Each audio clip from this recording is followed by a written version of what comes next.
ഇന്ന് കുട്ടികൾക്ക് പരീക്ഷയാ. എളുപ്പം എത്തിച്ചാ മതി അവരെ സ്കൂളിലേക്ക്. ബാഗ് വണ്ടിയുടെ ബാക്കിലുണ്ട്, പോയെടുക്ക.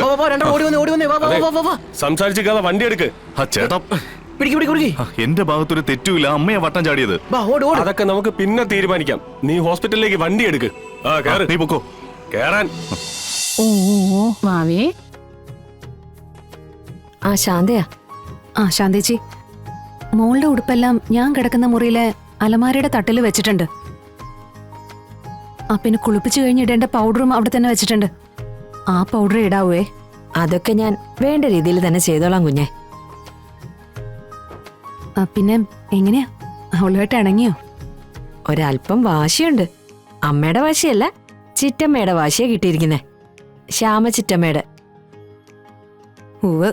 ആ ദേഷ്യമുണ്ട്. അവള് പറയുന്നിടം ജയിക്കണം. പിന്നെ മറ്റു പ്രശ്നങ്ങളൊന്നും ഇല്ലല്ലോ? നല്ല സ്നേഹത്തോടെയാ എല്ലാരും പെരുമാറുന്നത്. പിന്നെ വന്നപ്പോ തന്നെ ചെറിയൊരു പ്രശ്നമൊക്കെ ഉണ്ടായി. അത് വലിയ കാര്യമായിട്ടൊന്നും എടുക്കണ്ട, എന്നാലും ഉണ്ടായി. എന്താ കാര്യം? ഉടുപ്പ് തേച്ചപ്പോ ഒന്ന് ഷോക്ക് അടിച്ചു. കാര്യമായിട്ടൊന്നും പറ്റിയില്ല കേട്ടോ. ഇനിയിപ്പോ ദുശകനം പറയുന്നവർക്കൊക്കെ അത് മതി. പിന്നെ രാത്രിയിൽ ശാന്തിച്ച് പോവില്ലല്ലോ? മോളുടെ അടുത്ത് തന്നെ ഉണ്ടാവുമല്ലോ? മോള് രാത്രിയിൽ അവളുടെ അംഗം മുഴുവൻ എടുക്കല്. ഞാനുണ്ടാവും കുഞ്ഞെ, ഞാൻ നോക്കിക്കോളാം ഈ സുന്ദരി കുട്ടിയെ.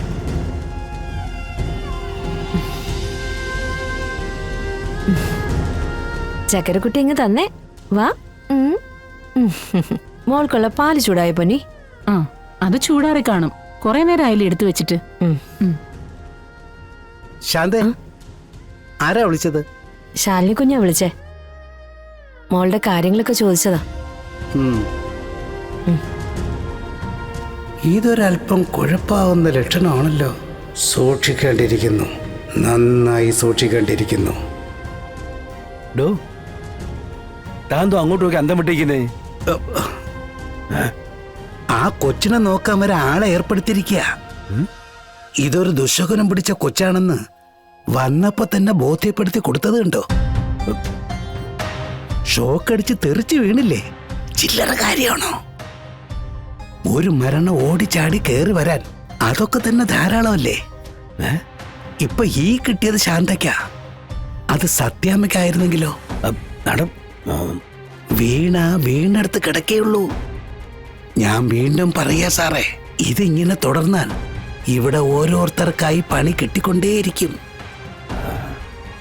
ഓരോരുത്തരായി നഷ്ടപ്പെടും. നോക്കോ, വന്ന് കേറിയിരിക്കുന്നതേ കാലനെ മാടി വിളിക്കുന്ന മുതലാ. ഇത് ഈ വീട്ടിലുണ്ടായാൽ ഇവിടുത്തെ ആളെണ്ണം കുറയും. അത് ഉറപ്പാ.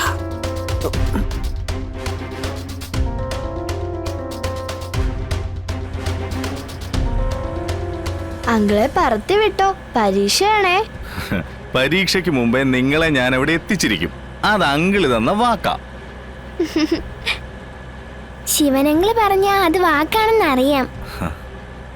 എങ്കിലും പരീക്ഷ ആയതുകൊണ്ട് പറയുന്നതാ, പറത്തി വിട്ടോ. സമയമുണ്ട്, ടെൻഷൻ അടിക്കണ്ട. പിന്നെ നമ്മുടെ ഈ മയിൽവാഹനം ഉണ്ടല്ലോ, അത് നമ്മളെ ചതിക്കില്ല മക്കളെ.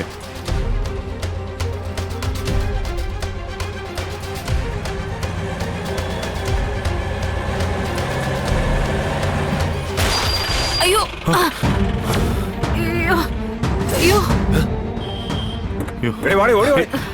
അമ്മേ വണ്ടി തട്ടി. അയ്യോ, എന്റെ തല പോയേ. അമ്മേ, അയ്യോ, നീ എവിടെ നോക്കിയാണ് വണ്ടി ഓടിക്കുന്നേ? ഈ അമ്മ വന്ന് വട്ടം ചാടിയതാ. നീ 100 വന്നത്. കൊണ്ടുവന്ന് ഇടിച്ചിട്ട് നീ ഒന്ന് ന്യായം പറയാന്നോടാ. സുഹൃത്തെ, എന്നെ തല്ലിക്കൊണ്ടിരിക്കാതെ ഈ അമ്മയും കൊണ്ട് എളുപ്പത്തിൽ ഹോസ്പിറ്റലിൽ പോകാൻ നോക്ക്. എടുക്ക്. നീ രക്ഷപ്പെടാൻ നോക്കണ്ട. ഇവരെ ഞങ്ങൾ ഹോസ്പിറ്റലിൽ കൊണ്ടുപോയിക്കോളാം. ഏതെങ്കിലും ഒരു വണ്ടിക്ക് കൈ കാണിക്ക്. വാ, ആ വണ്ടിക്ക് കൈ കാണിക്ക. ഒന്നിറങ്ങണേ. അയ്യോ, നിങ്ങൾ അധികരിക്കും. നീ ആർക്കാ ഫോൺ ചെയ്യുന്നേ? വണ്ടി എടുക്ക്, ഇതിന് പുറകെ പോകാനുള്ളതാ. ചേട്ടാ, ഒരു മിനിറ്റ് വെയിറ്റ് ചെയ്യ്. പെട്ടെന്ന് കൊണ്ടു.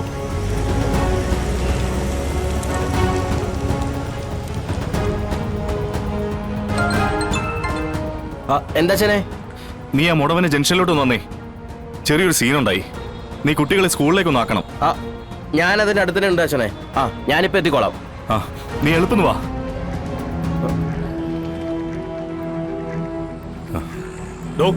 വണ്ടി എടുക്കാനാ പറഞ്ഞത്. അതെ, അവിടത്തെ എല്ലാ പരിപാടികളും കഴിഞ്ഞ് നിന്നെ ഞങ്ങൾ വിടത്തുള്ളൂ. ചേട്ടാ ഈ കുട്ടികളുടെ പരീക്ഷയാ, അവരെ സ്കൂളിലാക്കിയിട്ട് ഞാൻ എങ്ങോട്ട് വേണമെങ്കിലും വരാം. അതൊന്നും പറഞ്ഞാ പറ്റത്തില്ല. ചേട്ടാ ഞാൻ പറയുന്നു ഇവിടെ വന്നേ പറ്റൂ.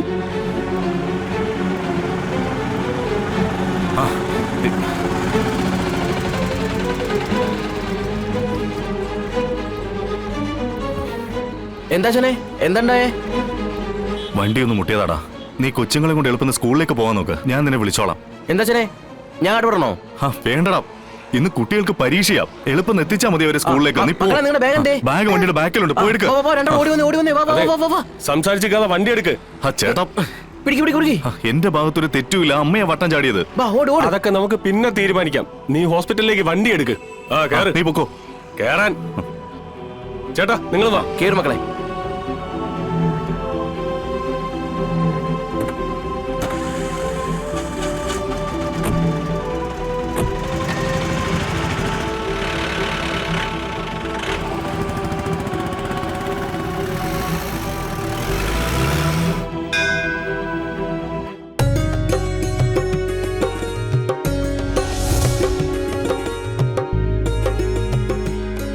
കണ്ടോ, നമുക്ക് വേണ്ടിയുള്ള പണവും സുരുക്കൂട്ടി വെച്ചുകൊണ്ടുള്ള ആ കാണിക്കവഞ്ചിയുടെ ഇരിപ്പ് കണ്ടോ?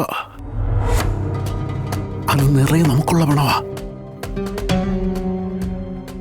ഇതിപ്പോ മാസത്തിലും വന്ന് ക്ഷേത്ര കമ്മിറ്റിക്കാർ എടുത്തോണ്ട് പോവില്ലേ? പിന്നെ ഇതിലെന്തുണ്ടാവാനാ? വേലായുധനെ കള്ളനായിട്ട് ജനിച്ചതല്ല, ജനിച്ചതിന് ശേഷം കള്ളനായതാ. സാധാരണ സെക്രട്ടറി സ്ഥലത്തുണ്ടെങ്കിലേ ക്ഷേത്രത്തിന്റെ വക കാണിക്ക വഞ്ചി തുറക്കാൻ പാടുള്ളൂ. ഈ ക്ഷേത്രത്തിലെ സെക്രട്ടറി 3-4 മാസമായിട്ട് വിദേശ പര്യടനത്തിലാ. ഒരു 2 ആഴ്ച കൂടി പിടിക്കുന്ന നാട്ടിലെത്താൻ. പിന്നെ ഇതിന്റെ ഇടയിൽ ഇവിടെ നടന്നത് ഒരു സപ്താഹവും ഒരു പ്രതിഷ്ഠാ ദിനവും മാത്രമാ.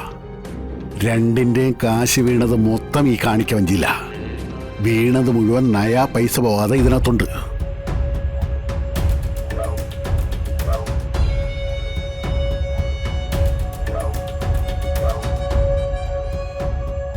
അല്ല, പിന്നെ ഇതെങ്ങനെ പ്ലാൻ ചെയ്യുന്നേ? ആരെങ്കിലും കണ്ടോണ്ട് വന്നാ നമ്മൾ രണ്ടും അകത്താവും.